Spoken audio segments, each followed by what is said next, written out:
한국 남자들의 인생 여정에 있어서 가장 잊지 못할 체험이 있다면 군대 생활일 것입니다. 군대에서 제대한 후에 오랜 시간이 지나도 잊을 수 없는 추억으로 마음속에 자리 잡고 있습니다. 아마도 그 이유는 전혀 경험하지 못했던 새로운 질서에 편입되는 과정에서 겪은 혹독한 고난의 체험 때문일 것입니다. 누가 제일 군대 생활에 적응을 못할까요? 그것은 군대 이전의 라이프 스타일을 포기하지 못하는 사람입니다. 반대로 누가 군대 생활에 적응을 제일 잘할까요? 그것은 군대 이전의 라이프 스타일을 빨리 포기할 줄 아는 사람입니다. 그런데 이 군대 이전의 라이프 스타일을 포기하지 못하고 어정쩡하게 적응하는 사람들, 그래서 힘들게 군대 생활을 하는 사람들을 군대에서는 고문관이라고 부릅니다. 대체로 고문관들은 문자 그대로 고문을 많이 받고 나서야 새로운 군대 생활에 적응이 가능해집니다. 이런 고문관 생활하는 대표적인 사람 중에 하나가 아마도 저일 것입니다. 왜냐하면 제 잘난 쫀심 때문입니다. 자존심 때문입니다. 자존감은 포기할 필요가 없는 소중한 것이지만 자존심은 버려야 하는데 때때로 이 열등감에서 비롯된 자존심을 포기하는 것이 쉽지 않죠. 네, 그것 때문에 저도 군대 생활에 참 고생을 했습니다. 그래서 고문관이 되면 벌을 받는데 운동장을 뺑뺑 돌면서 나는 고문관이다 하면서 운동장을 돌던 몇 차례 그렇게 했어요. 그 기억이 아직도 생생합니다. 본문에 보면 이스라엘 백성들은 요단강을 건너 이제 약속의 땅의 진입을 앞에 두고 있습니다. 그리고 가나안 정복 전쟁을 통해서 온전히 약속의 땅을 하나님이 주신 기업의 땅으로 누릴 수 있어야 했습니다. 여기 약속의 땅, 그 정복의 과제가 눈앞에 있게 되었습니다. 이 과제를 다시 말한다면 옛것을 새것으로 대체하는 중대한 과제였고, 이 과제의 궁극적인 목표는 약속의 땅에서 하나님의 나라를 건설하는 작업이었습니다. 이것은 마치 우리가 예수 믿고 새 사람이 되었을 때 이제 우리 안에 예수님을 모시고 주로 모시고 하나님의 새로운 통치를 수용해야 하는 과제와도 비유할 수가 있을 것입니다.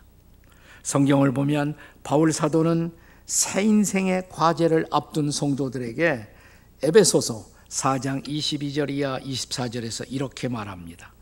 우리 한번 같이 읽어볼까요? 다 같이 읽겠습니다. 시작.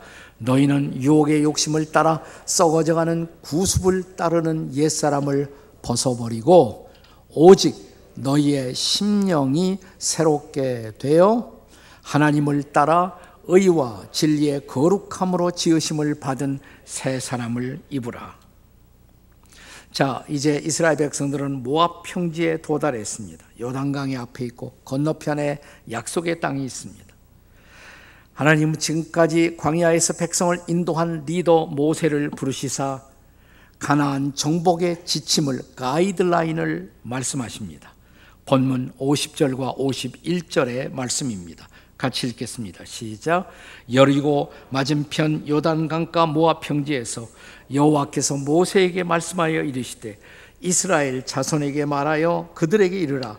너희가 요단강을 건너 가나안 땅에 들어가거든 가나안 땅에서 할 일, 여기 약속의 땅 정복의 프린시플들이, 원리들이 제시되고 있습니다. 그 정복의 원리들은 무엇일까요? 그 첫째는 옛것을 몰아내라입니다. 한번 따라서 할까요? 옛것을 몰아냅시다. 옆에 사람 쳐다보고 시작. 옛것을 몰아냅시다. 본문의 52절을 함께 읽겠습니다. 52절입니다. 다 같이 시작. 그 땅의 원주민들을 너희 앞에서 다 몰아내고, 엑스포지멘터리 민수기를 쓴 저자 송병현 교수는 이 과제를 가리켜서 냉정한 정복의 과제라고 불렀습니다. 그런데 우리들 신약의 성도들이 구약을 해석할 때 항상 조심할 것은 구약의 문자를 보는 것이 아니에요. 구약의 문자는 신약에 그대로 적용될 수가 없습니다. 그것은 신약이 오기 전까지의 일시적인 지침이었을 따름입니다. 그러나 문자 배후에 있었던 구약의 정신은 신약에서도 여전히 유효한 것입니다. 다시 말하면 본문을 보고 하나님이 가나안 원주민을 미워하셨구나, 따라서 하나님이 미워하시는 민족이 아직도 이 땅에 존재하구나, 이렇게 적용해서는 안 됩니다. 하나님 나라 백성의 관점에서 볼 때 그들이 약속의 땅 가나안에 들어가서 받게 될 원주민들의 악한 영향력의 위험성 때문에 그 영향력을 차단하기 위해서 주신 말씀이었던 것입니다. 이것은 마치 우리가 예수님을 영접하고 새 사람이 되었을 때 이제 옛 사람의 영향력을 차단해야 한다는 의미와도 상통한다고 할 수가 있습니다. 자, 우리가 에베소 4장 아까 22절 이하 24절에서 옛사람을 벗어버리라 이렇게 명한 바울 사도는 이제 우리가 벗어야 할 죄된 영향력의 요소들을 에베소 4장 25절 이하에서 조목조목 열거하고 있습니다. 예컨대 어떤 것들입니까? 거짓됨, 분노, 도둑질, 더러운 말, 이런 것들입니다. 에베소 4장 31절을 보십시오. 같이 읽겠습니다. 다 같이 시작. 너희는 모든 악독과 노함과 분냄과 떠드는 것과 비방하는 것을 모든 악의와 함께 버리고 그랬어요. 버리고. 그렇습니다. 버릴 것을 버리는 것이 새로운 삶으로 들어가는 우선순위적 결단이라고 할 수가 있습니다. 그러므로 이제 다시 본문으로 돌아와 본문 55절의 경고를 우리는 잊지 말아야 합니다. 55절 같이 읽겠습니다. 시작. 너희가 만일 그 땅의 원주민을 너희 앞에서 몰아내지 아니하면 너희가 남겨둔 자들이 너희의 눈에 가시와 너희의 옆구리에 찌르는 것이 되어 너희가 거주하는 땅에서 너희를 괴롭게 할 것이요. 네. 자, 이제 훗날 이스라엘 백성들은 이 말씀대로 하지 못하고 가시를 남겨두기 때문에 가시에 의해서 아프고 괴로운 경험을 하게 됩니다. 그것이 초래한 역사적 결과가 뭐냐? 그것이 사사기에 나타난 갈등이에요. 이스라엘 백성이 사사기에서 경험한 역사적 갈등은 그들이 버릴 것을 버리지 못하고 남겨둔 데서 오는 갈등이었던 것입니다. 그리고 결국은 그것 때문에 북과 남으로 갈라진 이스라엘이, 북이스라엘은 마침내 아수르에 의해서 정복당하고 남방 유다는 바벨론에 의해서 파멸하는 그런 결과를 초래하고 있는 것을 우리는 볼 수가 있습니다. 그렇습니다. 우리가 제거하지 못한 옛사람이라든지 옛 습관이라든지 옛 가치가 오히려 우리의 옆구리를 찌르는 가시가 되어 새 사람 된 우리를 새 사람으로 성숙하지 못하게 하고 완성되지 못하게 만드는 요소가 된 것입니다. 그래서 성경은 옛것은 몰아내라 라고 냉정하게 말하고 있는 것입니다. 다시 한번 옆에 사람들에게 옛것은 몰아냅시다 이렇게. 근데 그런 거 웃으면서 말하면 안 돼요. 냉정하게 말해야지. 네, 옛것은 버리고 몰아내야 하는 것입니다. 자, 우리가 약속의 땅을 정복하기 위해서 기억해야 할 두 번째 프린시플, 원리가 있다면 둘째는 우상을 깨트리라 라는 것입니다. 따라서 하세요. 우상을 깨트립시다. 자, 옆에 사람도 쳐다보고 우상을 깨트립시다. 시작. 사실 이 두 번째 명령은 첫 번째 명령과 서로 연관되어 있습니다. 자, 이스라엘 백성들에게 가나안 땅의 원주민을 몰아내라고 하신 그 이유는 왜 그러냐? 몰아내지 못하면 원주민들이 섬기던 그 우상의 노예가 될 것을 아셨기 때문입니다. 그래서 본문 52절에서 성경은 그 새긴 석상과 부어 만든 우상을 다 깨트리며 산당을 다 헐라라고 말씀하신 것입니다. 하나님이 주의 백성들에게 우상을 경계하신 이유가 무엇입니까? 그것은 오직 한 분 하나님만을 사랑하도록 하기 위해서였습니다. 여러분, 구약의 가장 중요한 명령이 뭘까요?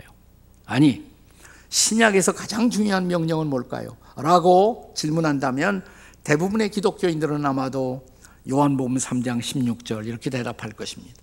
맞습니다. 신약은 예수 그리스도를 통한 하나님의 사랑을 증거하는 것이 신약의 초점입니다. 그러나 만약 구약의 가장 중요한 명령은 무엇입니까? 라고 이스라엘 백성들에게, 유대인들에게 묻는다면 어떻게 대답할까요? 아마도 대다수의 유대인들은 틀림없이 그것은 신명기 6장 4절과 5절의 말씀입니다 라고 대답할 것입니다. 자, 신명기 6장 4절과 5절이 뭐예요? 우리 한번 다 같이 읽어보겠습니다. 시작. 이스라엘아 들으라. 우리 하나님 여호와는 오직 유일하신 여호와시니 너는 마음을 다하고 뜻을 다하고 힘을 다하여 네 하나님 여호와를 사랑하라. 아멘. 네, 여기 이스라엘아 들으라. 이게 쉐마라는 말이에요. 그래서 우리 이스라엘 백성들이 들어야 할 가장 중요한 말씀, 마음과 뜻과 힘을 다하여 유일하신 여호와 하나님을 사랑하라는 것입니다. 우상이란 무엇입니까? 그 하나님을 사랑하지 못하도록 방해하는 모든 것, 하나님과 나 사이에 끼어드는 모든 것이 바로 우상입니다. 십계명의 첫째와 둘째는 바로 거기에 초점을 맞추고 있습니다. 첫 계명이 뭐예요? 혹시 십계명 첫째 계명을 아십니까? 나 외에 다른 신을 내게 두지 말라. 이 첫 번째 계명이에요. 그럼 두 번째 계명은 뭐예요? 너를 위하여 새긴 우상을 만들지 말라. 정말 나만을 사랑하고 나만을 경배하기를 원한다면 둘째는 우상을 만들지 말라는 것입니다. 그런데 우리가 신약 성경에 오면 우상의 정의는 외적인 것에서 좀 더 내적인 것으로 발전하게 됩니다. 구약은 외적인 것을 통해서 우리를 교훈해요. 그래서 구약을 그대로 신약에 적용할 수는 없어요. 그러나 구약의 원리는 신약에도 그대로 적용됩니다. 자, 우상에 대한 경계는 여전히 신약 성경에서도 발견됩니다. 그러나 우상의 정의는 좀 더 내적으로 발전되는 것입니다. 예컨대 골로새서 3장 5절의 말씀을 기억하십니까? 거기 이런 말씀이 있어요. 한번 다 같이 읽어요. 시작. 탐심은 우상 숭배니라. 네, 눈에 보이는 형상만 우상이 아니라 탐심, 우리 마음속에 존재하는 탐심이 우상 숭배라고. 무엇인가 우리 마음속에 강렬하게 내가 탐하는 것이 있다면 그것이 우상이라는 것이에요. 그것 때문에 하나님을 사랑할 수 없어요. 방해가 되는 것입니다. 그것이 바로 우상인 것입니다. 때로는 돈이 우상이 되고 재물이 우상이 되고 때로는 권력도 우상이 되고 때로는 학위도 우상이 되고 때로는 우리가 탐닉하는 오락도 우상이 되고 쾌락도 우상이 될 수가 있고 심지어는 사회적 지위도 우상이 될 수가 있습니다. 또 심지어는 우리가 지나치게 자식에게 몰두하고 자녀들에게 몰두해서 모든 내 정신이 자식들에게 빼앗겨버리면 자식도 우상이 되는 거예요. 그래서 그랬나요? 하나님이 믿음의 조상인 아브라함을 불러 어느 날 아브라함에게 명하십니다. 아브라함의 인생에서 가장 기적적인 체험, 100살이 거의 다 되어 얻은 기적 같은 아들 이삭. 그런데 하나님은 어느 날 아브라함을 불러 그 독자 이삭을 제물로 하나님 앞에 바치라는 거예요. 그게 어떻게 가능했겠어요? 얼마나 고민했겠어요? 그러나 주신 하나님이 달라고 그러면 별 수 없지. 마침내 이삭을 데리고 모리아 산상에 올라가 제단 위에 자식을 눕혀놓고 칼을 빼는 순간 이번에는 하나님이 급해지십니다. 스톱. 건드리지 마라. 내가 네 마음을 알았느니라. 이제 저기 수풀에 어린 양 보이지? 그 어린 양을 제물로 바치면 돼. 내 아들을 죽일 필요가 없다고. 내 아들은 더 이상 우상이 이제 아니니까 우리가 하나님보다 더 사랑하는 것, 하나님보다 더 집착하는 것, 그것이 바로 우상이라는 것이에요. 그렇다면 사랑하는 여러분, 여러분과 제가 오늘 깨트려야 할 나의 우상, 우리의 우상들은 무엇일까요? 가나안 약속의 땅에 정복이 온전해지려면 바로 우상을 극복해야 하는 것입니다. 자, 약속의 땅의 정복, 세 번째 원리. 셋째는 주권에 순복하라입니다. 따라서 하실까요? 주권에 순복합시다. 아마도 약속의 땅에 입성할 이스라엘 백성들을 주목하며 하나님이 가장 염려하신 것이 있었다면 땅을 분배하는 과정에 있어서 일어나게 될 12지파 사이의 분쟁이었을 것입니다. 그래서 어떻게 하셨습니까? 본문의 54절을 보세요. 54절 같이 읽겠습니다. 시작. 너희의 종족을 따라 그 땅을 제비 뽑아 나눌 것이니 수가 많으면 많은 기업을 주고 적으면 적은 기업을 주되 각각 제비 뽑은 대로 그 소유가 될 것인즉 너희 조상의 지파를 따라 기업을 받을 것이니라. 아멘. 자, 하나님이 판단하신 최선의 공정성을 담보하시고자 하나님은 그 백성들로 하여금 제비 뽑아 땅을 분배하게 하신 것입니다. 물론 이렇게 해도 불평할 사람은 불평하고 불만할 사람은 불만했을 거예요. 여전히 불평과 불만을 가진 지파들은 존재할 것입니다. 하지만 적어도 처음부터 하나님이 편애를 가지고 의도적으로 한 지파에게 더 많은 땅, 더 좋은 땅을 주셨다고 불평하지는 못하겠죠.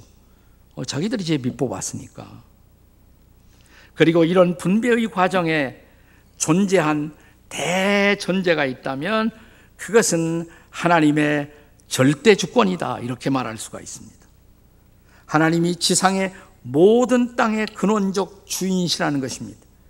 주인이 주인의 뜻을 따라 주인의 때에 그를 따르는 백성들에게 나누어 주시는 것, 그것이 기업이라는 것이에요. 따라서 하나님의 때를 따라 하나님의 의도에 합하도록 공정성을 최소한 담보하면서 나누어 주시는 방법이 제비 뽑음이었던 것입니다. 하나님은 인생들을 너무나 잘 알고 계셨습니다. 아직도 판단이 성숙하지 못한 이스라엘 백성들이 스스로 그 땅을 의논해서 분배하게 하셨다면 저마다의 탐욕으로 더 좋은 땅, 더 넓은 땅을 갖고자 그들은 틀림없이 분쟁과 싸움에 빠져 들어갔을 것입니다. 그래서 지금도 이 순간도 소련과 우크라이나의 전쟁의 원인이 바로 땅 따먹기 아니에요? 그거죠, 본질이. 지금도 민족과 민족들의 분쟁이 끊임없이 지속되고 있는 원인이 무엇입니까? 거주지의 한계에 대한 불복 때문이 아닙니까? 이런 불만을 예방하려면 무엇보다 인생들이 하나님의 주권에 항복하고 주권을 따라 살아가는 것을 학습해야 한다는 것입니다. 하나님을 주인으로 고백하는 믿음의 보편화가 이루어지지 않는 한 인생들의 불평과 불만은 끊임없이 지속될 것입니다. 창세기 13장에 보시면요, 아브라함과 아브라함의 조카였던 롯, 종들이 있었어요. 둘 다 잘 살았기 때문에 데리고 있는 종들이 있었습니다. 그 종들이 같은 지역의 땅에 살면서 가축들을 관리하다가 다툼이 일어나고 불화가 일어나게 되었습니다. 그걸 바라보던 아브라함이 이 불화를 극복하기 위해서 어느 날 자기의 조카 롯을 불러서 이런 제안을 합니다. 그 제안이 창세기 13장 9절의 말씀입니다. 같이 읽겠습니다. 다 같이 시작. 내 앞에 온 땅이 있지 아니하냐? 나를 떠나가라. 내가 좌하면 나는 우하고 내가 우하면 나는 좌하리라. 자, 이런 아브라함의 제안은 아브라함이 하나님의 주권을 믿지 않았다면 불가능한 제안이었을 것입니다. 하나님께 모든 것을 맡기고 먼저 선택의 권한을 롯이 갖도록 롯에게 제안을 한 것입니다. 그래서 결국 아브라함은 지금의 팔레스타인 가나안 땅을 차지하게 되고 롯은 저 남쪽에 있던 소돔 땅을 차지하게 됩니다. 롯이 그렇게 한 이유는, 우리는 소돔 고모라 그러면 지금 우리가 인상이 안 좋아서 나쁜 땅이라고 생각하겠지만 당시에는 소돔 땅이 눈으로 보기에는 훨씬 더 좋은 땅이었어요. 강남이었습니다. 강남. 압구정동이었어요. 그 당시에 소돔 고모라는 그렇게 좋은 땅이었습니다. 창세기 13장 10절의 말씀을 보십시다. 같이 읽겠습니다. 다 같이 시작. 이에 롯이 눈을 들어 요단 지역을 바라본즉 소알까지 온 땅에 물이 넉넉하니 여호와께서 소돔과 고모라를 멸하시기 전이었으므로 여호와의 동산 같고 애굽 땅과 같았더라. 그 당시 전 세계에서 가장 좋은 땅은 애굽 땅이었어요. 나일강 유역. 그런데 소돔 근처가 그렇게 물이 넉넉하고 좋은 땅으로 보였던 것입니다. 그래서 보이는 것에 의해서 롯은 그래, 그러면 내가 먼저 선택하지. 그리고 소돔 땅을 선택했어요. 롯의 선택이 보이는 것에 의한 선택이었다면 아브라함의 선택은 전적으로 하나님의 주권을 신뢰하는 믿음의 선택이었던 것입니다.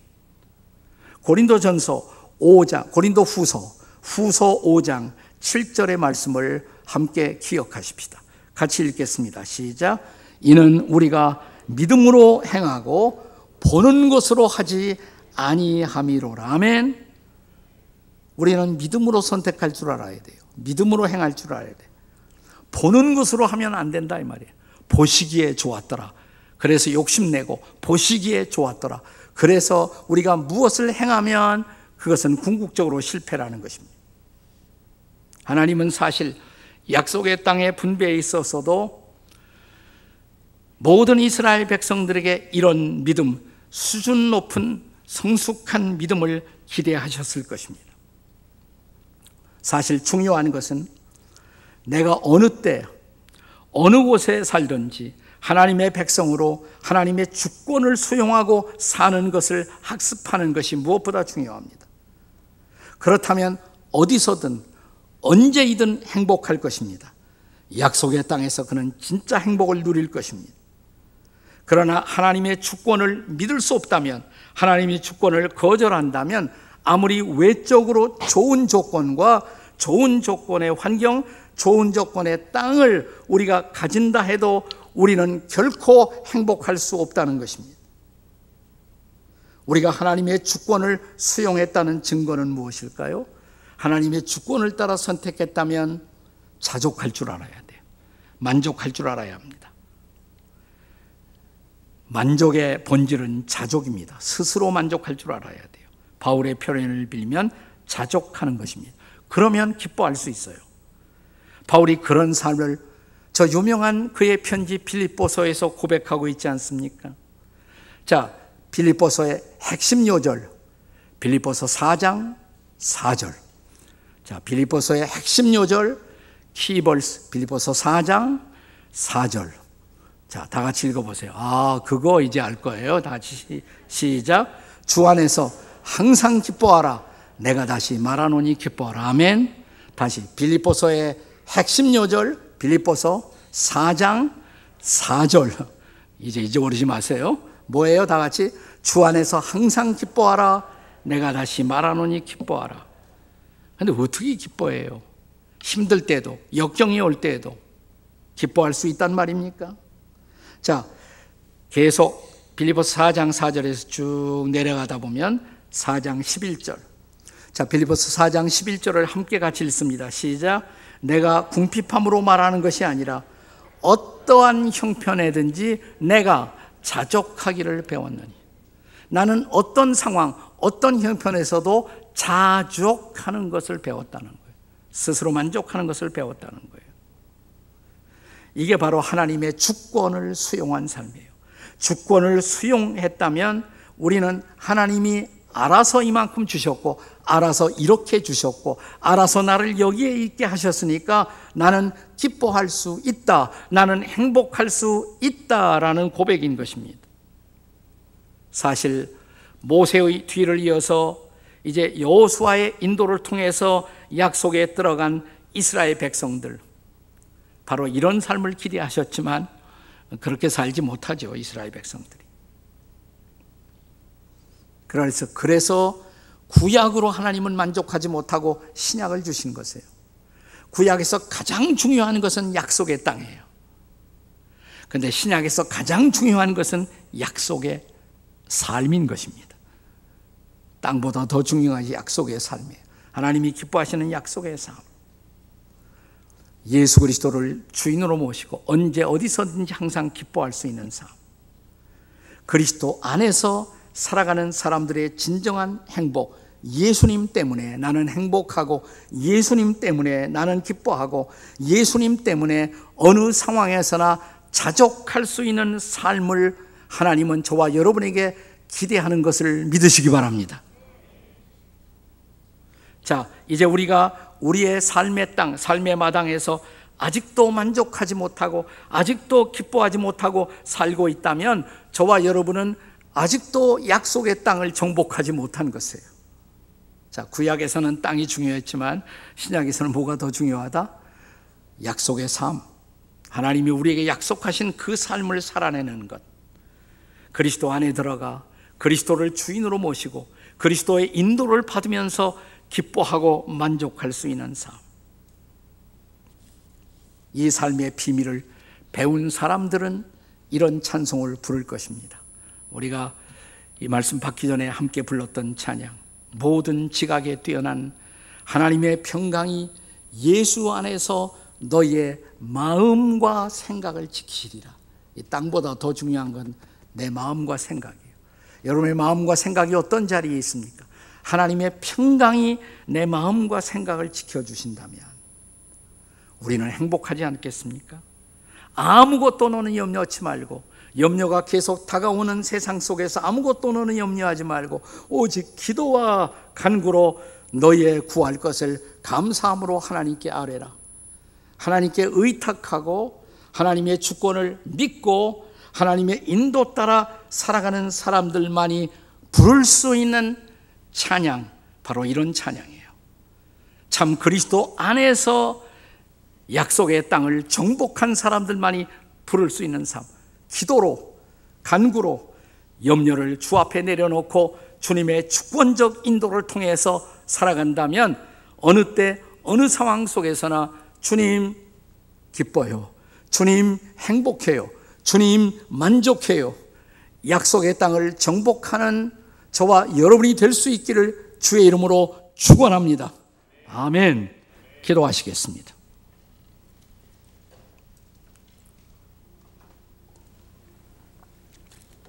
조용히 오른손을 가슴에 얹어보세요. 마음이 흔들리고 마음이 불안하고 마음이 걱정으로 가득 찬 사람들 있지 않아요? 여러분은 아직 약속의 땅을 정복하지 못하는 것입니다. 주님은 구약의 약속의 땅을 정복하라는 과제를 주셨고 신약의 약속의 삶을 누릴 수 있다는 약속을 주시지만 아직도 그런 삶을 살지 못한 채 불안해하고 두려워하고 걱정하고 방황하는 내 삶의 모습, 기도와 간구로 온전히 모든 걱정을 십자가 앞에 내려놓는 삶을 배우지 못한 사람들, 주님 제가 그래요, 주님 저를 다스려 주세요, 주님 제가 약속의 삶을 살게 해주세요, 정말 기뻐하고 만족할 수 있는 그런 삶을 살게 해주세요, 주님 저를 도와주시옵소서. 주님 부르고 통성으로 함께 같이 기도하시겠습니다. 주님, 우리가 기도합니다. 모든 지각에 뛰어난 하나님의 평강이 그리스도 예수 안에서 너희의 마음과 생각을 지키시리라고 약속하신 그 말씀 주시옵소서. 아무것도 너는 염려하지 말고, 아무것도 너는 걱정하지 말고, 오직 기도와 간구로 하나님께 구하는 것을 감사함으로 누릴 수 있는 이런 놀라운 인생, 놀라운 삶을 허락해 주시옵소서.